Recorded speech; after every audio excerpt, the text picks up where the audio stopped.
Hello everyone. आज का जो हमारा टॉपिक है वो है electrode potential of a galvanic cell. तो गैल्वेनिक सेल क्या होता है, या जिसको हम इलेक्ट्रोकेमिकल सेल भी बोलते हैं। इलेक्ट्रोकेमिकल सेल और गैल्वेनिक सेल ऐसा डिवाइस जिसमें इलेक्ट्रिक करंट प्रोड्यूस होगा फ्रॉम केमिकल रिएक्शन, उसी को हम बोलते हैं इलेक्ट्रोकेमिकल सेल या गैल्वेनिक सेल। अब उसका इलेक्ट्रोड पोटेंशियल क्या होता है वो हम डिस्कस करेंगे। तो इस सेल में जो इलेक्ट्रोकेमिकल सेल होता है उसमें क्या होता है, फ्लो ऑफ इलेक्ट्रिक करंट होता है। Flow of electric current, electron की फ्लो करने की वजह से क्या होता है, इलेक्ट्रिक करंट प्रोड्यूस होता है, जो केमिकल रिएक्शंस हो रही होती हैं। और हमेशा कौन सी केमिकल रिएक्शन होती है, रेडॉक्स रिएक्शन होती है। तो ये जो फ्लो ऑफ इलेक्ट्रिक करंट होता है किसी भी इलेक्ट्रोकेमिकल सेल में, वो इंडिकेट करता है that a potential difference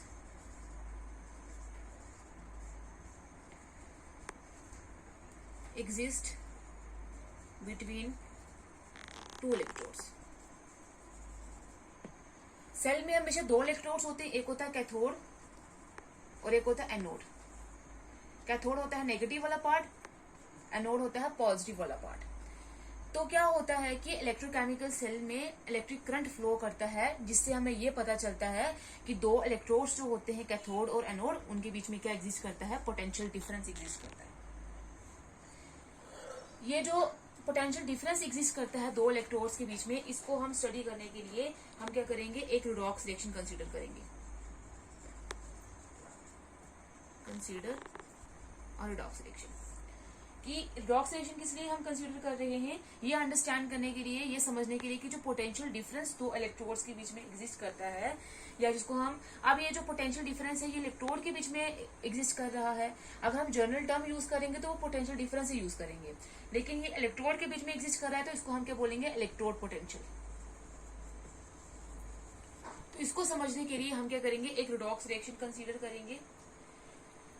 example लेते हैं, जैसे कोई भी इलेक्ट्रोड है, जैसे कॉपर का इलेक्ट्रोड लिया है हमने, जो एनोड होगा। कॉपर का इलेक्ट्रोड हमने उसी के सॉल्यूशन में इमर्ज किया है। इमर्ज का मतलब उसको डिप किया है उसके सॉल्यूशन में।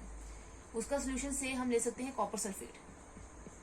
कॉपर के इलेक्ट्रोड को हमने उसी के सॉल्यूशन, कॉपर सल्फेट के सॉल्यूशन में इमर्ज किया है, डिप किया है। अब इसमें तीन पॉसिबिलिटीज हो सकती हैं। ये आ गया हमारे पास कॉपर सल्फेट का solution,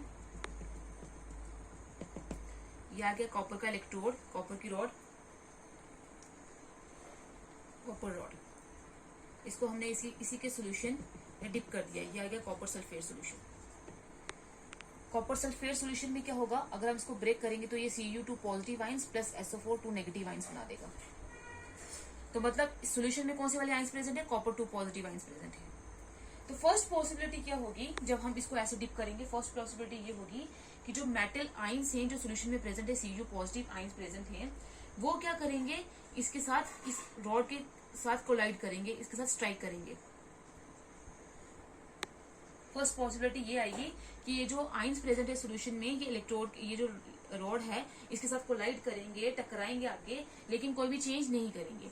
do not undergoes any change, लेकिन इनमें कोई भी चेंज नहीं आएगा। सेकेंड पॉसिबिलिटी ये है कि जब हमने कॉपर सल्फेट के सॉल्यूशन में उसकी रॉड को डिप किया है, यहाँ की कॉपर रॉड, तो इसमें सॉल्यूशन में क्या है, Cu2 पॉजिटिव आइंस हैं। तो सेकंड पॉसिबिलिटी क्या होगी कि ये जो Cu2 पॉजिटिव आइंस हैं सॉल्यूशन में जो प्रेजेंट हैं, ये क्या करेंगे, इस इलेक्ट्रोड के साथ, इस कॉपर रॉड के साथ स्ट्राइक करेंगे, कोलाइड करेंगे, टकराएंगे आके। तो क्या होगा, टकराएंगे तो वो वहां से इलेक्ट्रॉन को क्या कर देंगे, गेन कर देंगे। इलेक्ट्रॉन को गेन करेंगे और क्या हो जाएगा, यहाँ से क्या ले लेंगे, इलेक्ट्रॉन गेन कर लेंगे। Cu2 पॉजिटिव दो इलेक्ट्रॉन गेन करेंगे रॉड से, और क्या बना देंगे, पहले इसके ऊपर 2 पॉजिटिव चार्ज था, 2 इलेक्ट्रॉन और चले गए, उन्होंने पॉजिटिव चार्ज को बैलेंस कर दिया, तो उन्होंने एक न्यूट्रल कॉपर की एटम बना दी। तो इसमें जो आइंस हैं उन्होंने इलेक्ट्रॉन गेन किया है, तो गेन ऑफ इलेक्ट्रॉन को क्या बोलते हैं, रिडक्शन। तो मतलब आइंस क्या हुए हैं, रिड्यूस हुए हैं। आइंस क्या हो गए, रिड्यूस हो गए। तो कॉपर के जो आइंस हैं उन्होंने इलेक्ट्रॉन गेन करे हैं और कॉपर की एटम बना दी है, और क्या किए हैं, खुद क्या हो गए हैं, रिड्यूस हो गए हैं। सेकंड पॉसिबिलिटी ये होगी। थर्ड पॉसिबिलिटी क्या होगी, ये हमारे पास कॉपर सल्फेट का सोल्यूशन, यह आएगी कॉपर की रॉड।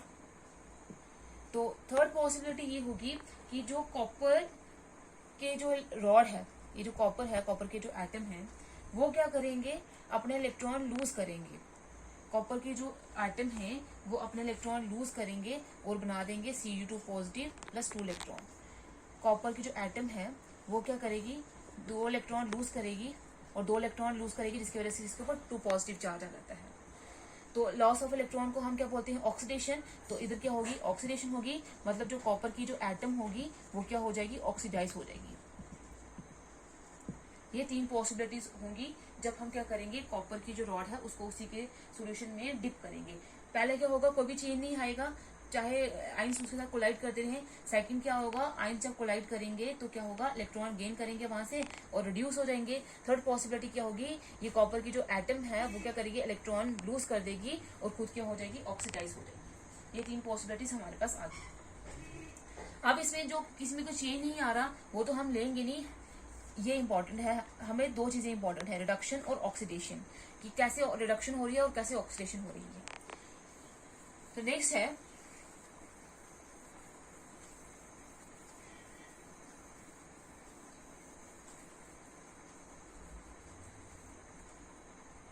अब अगर क्या होगा, जो मेटल है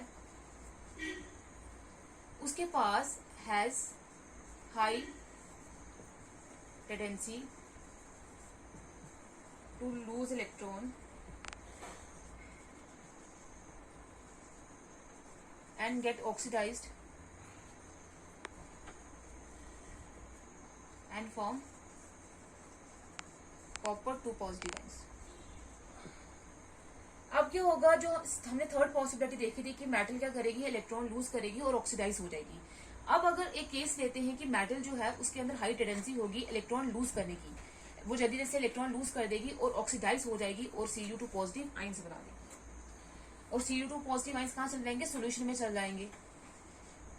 जब हमने ये कॉपर सल्फेट का सोल्यूशन लिया था, इसमें कॉपर की रॉड जो है डिप करी है, जब ये अपने इलेक्ट्रॉन लूज करेगा तो Cu2 पॉजिटिव आइंस बना देगा और वो कहाँ चले जाएंगे, सोल्यूशन में, क्योंकि सोल्यूशन में already Cu2 positive ions present है।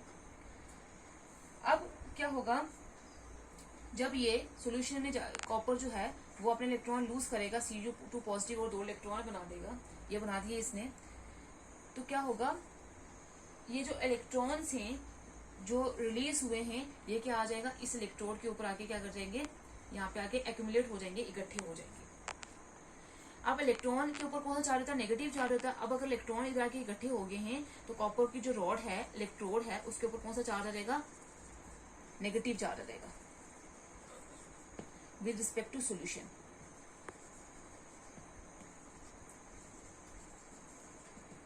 इसके ऊपर नेगेटिव चार्ज रहेगा, सोल्यूशन में तो हाई पॉजिटिव चार्ज है क्योंकि कॉपर 2 पॉजिटिव आइंस वहां पे प्रेजेंट हैं।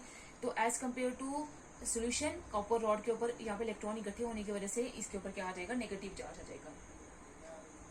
अब क्या होगा कि ये जो Cu2 पॉजिटिव आइंस हैं जो सोल्यूशन में प्रेजेंट है, ये कुछ इलेक्ट्रॉन्स तो ले लेंगे, कुछ इलेक्ट्रॉन्स लेंगे और क्या बना देंगे, कॉपर की एटम बना देंगे दोबारा से। ये जो कॉपर 2 पॉजिटिव आइंस हैं ये 2 इलेक्ट्रॉन ले लेंगे और क्या बना देंगे, कॉपर की एटम बना देंगे। तो क्या होगा, एक इक्विलिब्रियम आ जाएगा। इक्विलिब्रियम को हम शो करते हैं ऐसे, तो ये कॉपर 2 पॉजिटिव प्लस 2 इलेक्ट्रॉन पहले रिलीज किए, फिर इसने 2 इलेक्ट्रॉन लेकर वापस से कॉपर एटम बना दी, तो एक इक्विलिब्रियम आ जाएगा। इक्विलिब्रियम का मतलब जितने कॉपर के आइंस होंगे उतने ही इलेक्ट्रॉन्स होंगे और उतने ही क्या होंगे, कॉपर की एटम होगी। जितने कॉपर की एटम इलेक्ट्रॉन रिलीज करके कॉपर आइंस बना देगी, उतने ही आइंस जो है वो इलेक्ट्रॉन लेकर क्या बना देंगे, कॉपर की एटम दोबारा से बना देंगे। तो जब इक्विलिब्रियम आ जाएगा तो इसकी वजह से क्या होगा, सेपरेशन ऑफ चार्जेस हो जाएगा, सेपरेशन ऑफ चार्जेस हो जाएगा। नेगेटिव चार्ज कहाँ पे आ जाएगा, इलेक्ट्रोड के ऊपर, क्योंकि वहां पे आइंस प्रेजेंट, इलेक्ट्रॉन्स प्रेजेंट है। Negative charge on the electrode with respect to solution. Solution की रिस्पेक्ट में उसके ऊपर क्या चार्ज आ जाएगा, नेगेटिव चार्ज आ जाएगा, और जो सोल्यूशन है उसके ऊपर क्या आ जाएगा, पॉजिटिव चार्ज आ जाएगा। ये हो गया सेपरेशन ऑफ चार्जेस। अब सेकेंड पॉसिबिलिटी ये है कि जब मेटल के पास हाई टेंडेंसी होगी, पहले तो ऑक्सीडाइज होने की थी, अब अगर मेटल के पास हाई टेंडेंसी होगी, ग्रेटर टेंडेंसी होगी कि वो क्या करे, अब रिड्यूस हो जाए। रिड्यूस हो जाए मतलब क्या होगा, वो इलेक्ट्रॉन्स ले ले, इलेक्ट्रॉन्स गेन करेगी और क्या हो जाएगी, रिड्यूस हो जाएगी। तो जो आइंस प्रेजेंट होंगे, जो सोल्यूशन में जो आइंस प्रेजेंट थे और ये कॉपर की रॉड, ये क्या करेंगे, इलेक्ट्रॉन्स ले लेंगे और क्या बना देंगे, कॉपर की एटम बना देंगे। कॉपर की एटम बना देंगे तो क्या होगा, जब इन्होंने कॉपर की एटम बना दी तो अब क्या होगा, इलेक्ट्रॉन ले लिए, यहाँ पे इलेक्ट्रॉन प्रेजेंट थे तो इलेक्ट्रॉन ले लिए, तो अब इस इलेक्ट्रोड के ऊपर क्या हो जाएगा, जब यहाँ से इलेक्ट्रॉन ये दे रहा है तो इसके ऊपर क्या चार्ज आ जाएगा, पॉजिटिव चार्ज आ जाएगा। पॉजिटिव चार्ज इलेक्ट्रोड के ऊपर डेवलप हो जाएगा as compared to with respect to its solution. With respect to solution तो कॉपर क्या करेगा, इलेक्ट्रोड जो है वो पॉजिटिव चार्ज गेन कर लेगा क्योंकि इलेक्ट्रॉन वो लूज कर रहा है, और सोल्यूशन की रिस्पेक्ट में उसके ऊपर क्या आ जाएगा, पॉजिटिव चार्ज आ जाएगा। अब इसकी वजह से भी क्या हो जाएगा, सेपरेशन ऑफ चार्जेस हो जाएगा। सेपरेशन ऑफ चार्जेस हो जाएगा, पॉजिटिव चार्ज किसमें आ जाएगा, इलेक्ट्रोड के ऊपर आ जाएगा। अब क्या होगा, इस सेपरेशन ऑफ चार्जेस की वजह से, due to this separation of charges,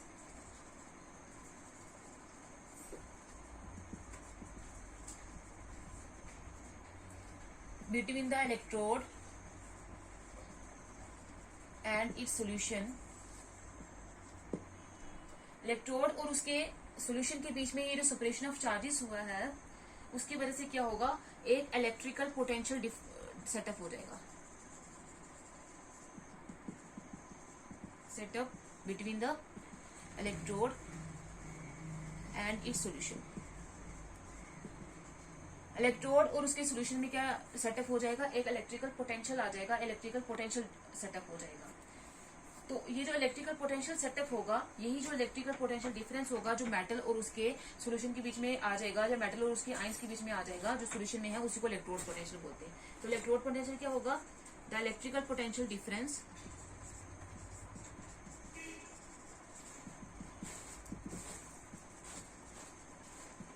set up between the metal and its ions in the solution is known as electrode potential। ये जो इलेक्ट्रिकल पोटेंशियल डिफरेंस सेटअप हो जाता है मेटल और उसके आयंस के बीच में जो सॉल्यूशन में प्रेजेंट होते हैं, उसी को हम क्या बोलते हैं, इलेक्ट्रोड पोटेंशियल। या फिर हम इसको इलेक्ट्रोड पोटेंशियल को ऐसे भी बोल सकते हैं कि ये क्या होता है, मेजर होता है कि एक एटम की या एक मैटर की टेंडेंसी होती है कि वो कितने इलेक्ट्रॉन गेन कर सकता है या कितने इलेक्ट्रॉन लूज कर सकता है, जब वो अपने ही आयंस के सॉल्यूशन के आयंस के कांटेक्ट में आएगा, वही उसका इलेक्ट्रोड पोटेंशियल होगा। तो अगर हम एक और एक्सप्लेनेशन दे, एक और डेफिनेशन दे इलेक्ट्रोड पोटेंशियल की, तो वो क्या होगी, it is a measure of tendency of an electrode to gain और lose electron when it is in contact with solution of its own ions। या फिर क्या होगा, इलेक्ट्रोड पोटेंशियल क्या होगा, एक मेजर होगा किसका, उस एक इलेक्ट्रोड की टेंडेंसी का, कि वो कितने इलेक्ट्रॉन गेन कर सकता है, लूज कर सकता है, कितना ज्यादा वो ऑक्सीडाइज हो सकता है या रिड्यूस हो सकता है, जब वो अपने ही सॉल्यूशन के आयंस के कांटेक्ट में आएगा। अब ये जो इलेक्ट्रोड पोटेंशियल है, इसकी दो टाइप से फर्दर, एक है ऑक्सीडेशन पोटेंशियल, दूसरा है रिडक्शन पोटेंशियल।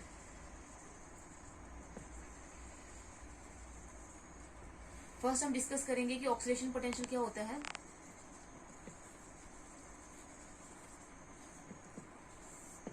तो अगर नाम से पता चल रहा है कि ऑक्सीडेशन पोटेंशियल क्या होगा, the tendency of an electrode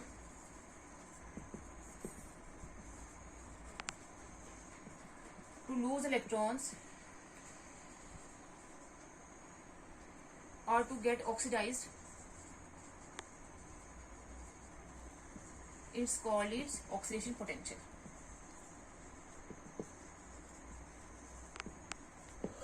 tendency होती है एक इलेक्ट्रोड की अब ऑक्सीडेशन पोटेंशियल है तो ऑक्सीडेशन में इलेक्ट्रॉन लूज करने पड़ेंगे। एक इलेक्ट्रोड की टेंडेंसी वो कितने इलेक्ट्रॉन लूज कर सकता है और ऑक्सीडाइज हो सकता है, वो क्या होगी, उसकी ऑक्सीडेशन पोटेंशियल होगी। या फिर हम ऐसे बोलेंगे कि ऑक्सीडेशन पोटेंशियल हमें क्या देता है, gives the tendency of an electrode to lose electrons, कि एक एटम की टेंडेंसी होती है, एक इलेक्ट्रोड की टेंडेंसी होती है कि वो कितने इलेक्ट्रॉन लूज कर सकता है, वो क्या होगा, उसका ऑक्सीडेशन पोटेंशियल होगा। एग्जांपल लेंगे, जैसे कोई भी हमारे पास मेटल है तो वो क्या करेगा, अगर ऑक्सीडेशन पोटेंशियल उसका क्या होगा कि वो कितने आयंस जो है वो कितना ऑक्सीडाइज होता है और कितने इलेक्ट्रॉन लूज करता है। तो ये क्या करेगा, से करते हैं हम कि ये n इलेक्ट्रॉन लूज करेगा। अगर n इलेक्ट्रॉन लूज करेगा तो सोल्यूशन में इसके क्या होंगे, Mn पॉजिटिव चार्ज के आयंस होंगे। जैसे जिंक एटम है, वो सोल्यूशन में जाके क्या करता है, 2 इलेक्ट्रॉन लूज करता है। 2 इलेक्ट्रॉन लूज करेगा तो इसके ऊपर पॉजिटिव चार्ज कितना आ जाएगा, 2 पॉजिटिव चार्ज आ जाएगा। वैसे ही जो हाइड्रोजन गैस है, एक हाइड्रोजन एटम 1 इलेक्ट्रॉन लूज करता है, तो यहाँ पे 2 हाइड्रोजन एटम है। पहले तो ये H पॉजिटिव आयंस बनाएंगे और 2 H पॉजिटिव आयंस बनाएंगे और कितने इलेक्ट्रॉन लूज करेंगे, 2 इलेक्ट्रॉन लूज करेंगे, क्योंकि एक H पॉजिटिव 1 इलेक्ट्रॉन लूज करेगा, दूसरा H पॉजिटिव दूसरा इलेक्ट्रॉन लूज करेगा। तो क्या होता है ऑक्सीडेशन पोटेंशियल, एक इलेक्ट्रोड की टेंडेंसी कि वो इलेक्ट्रॉन लूज करे और ऑक्सीडाइज हो जाए, वही क्या होता है उसका ऑक्सीडेशन पोटेंशियल। और नेक्स्ट है रिडॉक्स पोटेंशियल। क्या होता है, reduction potential, sorry, reduction potential, the tendency of an electrode to gain electrons or to get reduced is called reduction potential.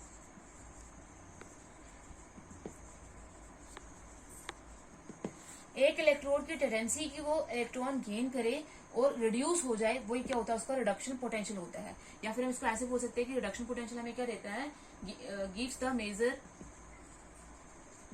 Of tendency of an electrode to gain electrons, कि हमें major देता है, किस चीज का मेजर देता है कि एक इलेक्ट्रोड की कितनी टेंडेंसी होती है इलेक्ट्रॉन गेन करने की, वही क्या होता है उसका रिडक्शन पोटेंशियल होता है। जैसे सोल्यूशन में कोई भी आयंस थे Mn पॉजिटिव जिनके ऊपर N पॉजिटिव चार्ज था, एक्वियस सोल्यूशन, एक का मतलब होता है कि जो सोल्यूशन में प्रेजेंट होता है, तो ये क्या करेगा, N इलेक्ट्रॉन्स ले लेगा और क्या बना देगा, N इलेक्ट्रॉन्स लेगा तो क्या बना देगा, सॉलिड, मेटल का सॉलिड पार्ट, एटम बना देगा। वैसे ही कॉपर 2 पॉजिटिव आयंस जो होंगे सोल्यूशन में, वो क्या करेंगे, 2 पॉजिटिव चार्ज है तो 2 इलेक्ट्रॉन्स लेंगे और नेगेटिव चार्ज पॉजिटिव चार्ज को बैलेंस कर देगा और ये बना देगा कॉपर का एटम बना देगा। वैसे ही सोल्यूशन में 2 H पॉजिटिव आयंस थे, उन्होंने एक्वियस सोल्यूशन में एक H पॉजिटिव आयन को 1 इलेक्ट्रॉन की जरूरत पड़ती है तो 2 H पॉजिटिव आयन को 2 इलेक्ट्रॉन की जरूरत पड़ेगी, तो ये बना देगा H2 गैस। तो ये आ गया हमारे पास रिडक्शन पोटेंशियल। और ये देखा गया है कि जो ऑक्सीडेशन पोटेंशियल होता है वो रिडक्शन पोटेंशियल का रिवर्स होता है। Oxidation potential is the reverse of reduction potential. जैसे एग्जांपल लेते हैं कि जिंक का जो ऑक्सीडेशन पोटेंशियल है या रिडक्शन पोटेंशियल कितना है, -0.76 और ऑक्सीडेशन रिडक्शन पोटेंशियल है -0.76 वोल्ट्स और ऑक्सीडेशन पोटेंशियल है +0.76 वोल्ट्स। तो ये दोनों आपस में क्या होते हैं, रिवर्स होते हैं। इसके ऊपर होंगे इक्वल लेकिन क्या होंगे, रिवर्स होंगे, क्योंकि इसके ऊपर पॉजिटिव चार्ज इसलिए आ रहा है क्योंकि ऑक्सीडेशन में इलेक्ट्रॉन रिलीज करने पड़ते हैं, इलेक्ट्रॉन रिलीज करने की वजह से पॉजिटिव चार्ज आ जाता है। और इसकी जो वैल्यू है वो नेगेटिव इसलिए आई है क्योंकि रिडक्शन में इलेक्ट्रॉन गेन करने पड़ते हैं, तो इलेक्ट्रॉन गेन करने की वजह से नेगेटिव चार्ज आ जाता है। तो रिडक्शन पोटेंशियल क्या होगा या फिर इलेक्ट्रोड पोटेंशियल क्या होगा, हम क्या बोलते हैं कि एक इलेक्ट्रोड की टेंडेंसी कि वो कितने इलेक्ट्रॉन गेन या लूज कर सकता है जब वो अपने ही आयंस के सॉल्यूशन में कांटेक्ट में आएगा, तो वो क्या होता है उसका इलेक्ट्रोड पोटेंशियल। और वो 2 टाइप का होता है, ऑक्सीडेशन पोटेंशियल और रिडक्शन पोटेंशियल।